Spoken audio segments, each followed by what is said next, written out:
This was the most important thing that I learned during my career. No question about it. People will engage with you based on the perception that they have about who you are.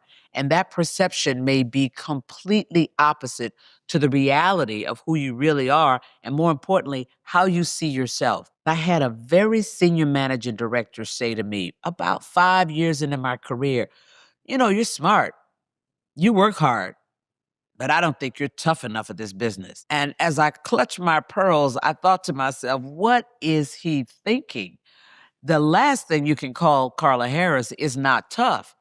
But then I thought to myself, maybe he really doesn't think that I'm tough enough for this business. Maybe the rest of the organization doesn't think that I'm tough enough for this business. And as you might imagine, as a woman and a woman on Wall Street, the last thing that you want to be thought of as not tough.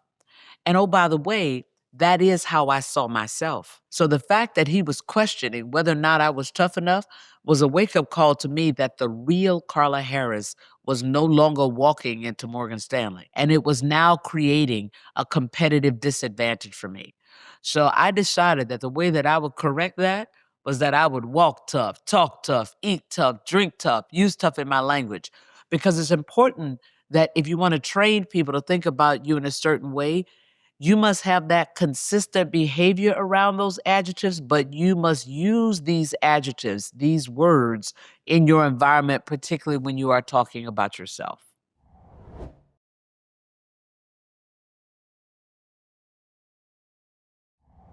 Generally, when you're talking about someone and someone says, "Oh, do you know Samantha? Oh, do you know Mike?"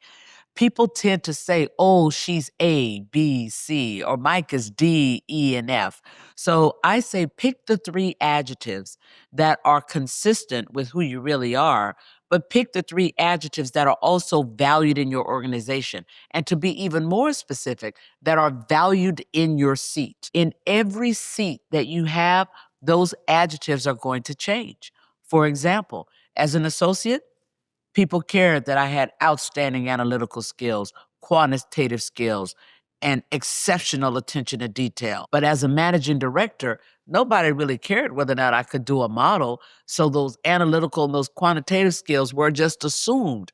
What's valued now as a managing director is that person relationship oriented? Is that person commercial? And maybe if you're managing a lot of people, is that person fair? So understanding what those adjectives are in every single seat are important, but they must also be consistent with who you really are, because I am not a fan of playing a role. Any of us can do that. But at some point, if you're just playing at a role, the real you will show up one day. And you do not want to worry about whether or not you are in an environment that will embrace the real you. So pick the adjectives that are valued by the organization in the seat that you're in, but pick those adjectives that are also consistent with who you really are. Then it's really easy for you to execute.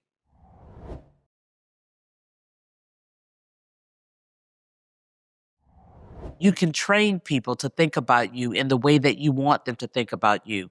And when you become a senior leader, you want them to think about you as a strategic thinker. You want them to think about you as a visionary. You want them to think about you as that person that everybody wants to work for. You want them to think about you as a great colleague.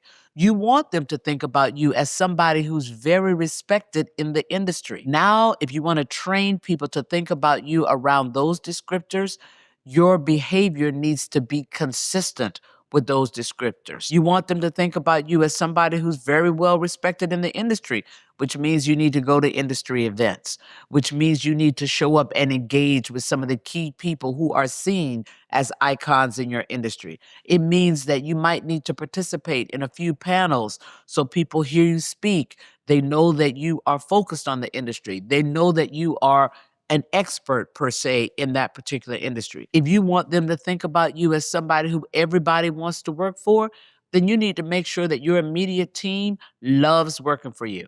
And you need to understand what you need to do, how you need to show up for them to, quote, love working for you. So it's consistent behavior around the adjectives is what will train people to think about you in the way you want them to think about you. And if you have been in an organization for a long period of time, it's important that you calibrate those perceptions as you're moving up the ladder. To watch the full class, become a member at bigthink.com/membership.